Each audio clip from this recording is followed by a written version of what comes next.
Hi Jared, do you know a lot about the thalamus? Well, I wanted to talk about it for about 10 minutes with you.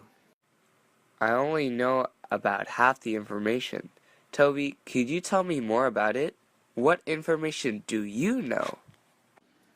Of course, here's an overview of what we need to go over to have a sufficient amount of knowledge about the thalamus. We will be going over the location and the anatomy of the thalamus, so that means we should know where the thalamus is and what shape it holds.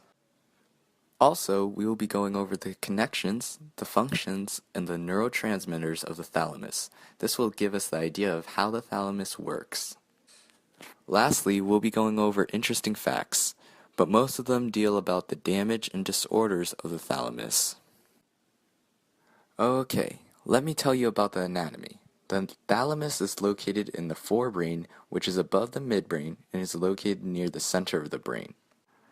The medial surface of the thalamus constitutes the upper part of the lateral wall of the third ventricle. That means that the middle of the thalamus touches the side of the third ventricle, which is situated in the middle of the brain. It is also connected to the corresponding surface of the thalamus by a flattened gray band, the interthalamic adhesion. This band also connects the two parts of the thalamus. Oh, that is so cool. It is in the center of the brain because that is the best position to relay information. But what else? Well, Jared, did you know that the thalamus is symmetrical if you were to divide it in half? That means it would look the same if you divide it in half. No, I didn't. But did you know when the thalamus is split down the center, both pieces are shaped like walnuts? No, I didn't. That means squirrels could be attracted to it. Another thing about the thalamus is that it's a part of a complex structure. The structure is made up of the hypothalamus, epithalamus, prethalamus, and dorsal thalamus. This is comprised of a system of lamae, which is made up of fibers, and these are the things that separate the subparts of the thalamus. Now I am wondering how big the thalamus is, and is there a correlation to how big the thalamus is to any everyday object? They are about 5.7 centimeters in length, which is about the size of how wide your iPhone 5S might be. So look at your iPhone 5S, and that's how long it is. Wow, I get the general size now, but do you know anything about the blood supply? Okay, let me tell you about the blood supply to the thalamus. Well, there are arteries that bring blood to the thalamus. All the artery branches are a part of the posterior cerebral artery, which means the system that brings oxygenated blood to the back of the brain. So there are branches that send blood to the thalamus so it can function properly.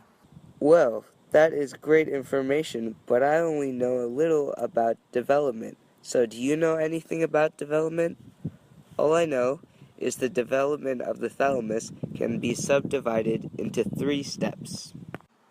Well, I know that the thalamus is the largest structure deriving from the embryonic diencephalon, the posterior part of the forebrain situated between the midbrain and the cerebrum. Also, I know the 3 stages of development for the thalamus. They are early brain development, the formation of mid-diencephalic organizer, and the maturation of the thalamus. The most important part of the development of the thalamus is associated with the mid-diencephalic organizer. This signaling center decides the fate of early cell in the thalamus. So the first development is early development, and the second is the most important for development, and the later step is how to react to these signals. Wow, that is good information. But do you know anything about the function of the thalamus? I mean, like, what does it do?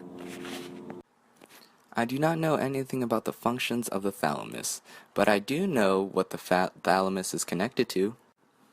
I know that the thalamus is connected to the spine, the hippocampus, and the cerebral cortex, but I do not know what functions these connections play. Well, I can tell you, buddy, the thalamus has many functions, so think of it as the central command of the brain sending information to other places. So, since the thalamus is connected to the spine sends information to the thalamus about pain, temperature, and itching. Now it is time to switch to part 2 of the video.